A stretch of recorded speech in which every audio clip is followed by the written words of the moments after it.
จอประชุมอัจฉริยะแบบสัมผัส MacHub Xboard V7 มีระบบการใช้งานที่ง่ายดายเช่น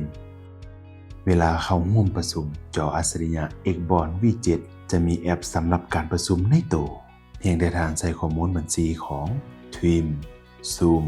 หรือแพลตฟอร์มการประชุมอื่นๆของท่านก็สามารถเข้าร่วมประชุมได้โดยบ่ต้องดาวน์โหลดซอฟต์แวร์อื่น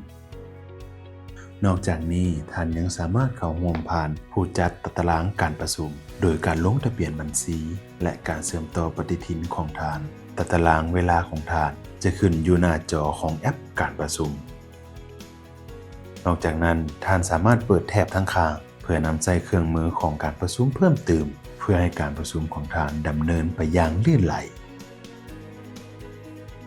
การแบ่งหน้าจอสามารถแยกหน้าจอได้หลายส่วนพร้อมกันตามที่ท่านต้องการหรือ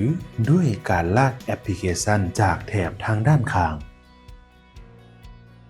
เครื่องมือการลงคะแนนเสียงท่านสามารถแก้ไขหรือปรับเปลี่ยนตัวเลือกในการลงคะแนนเสียงผู้เข้าร่วมสามารถลงคะแนนเสียงผ่านการสแกน QR Code จอประชุมอัจฉริยะแบบสัมผัส MacHub Xboard V7 การใช้งานซอฟต์แวร์แบบมืออาชีพเฮ็ดให้การประชุมสะดวกสบายยิ่งขึ้น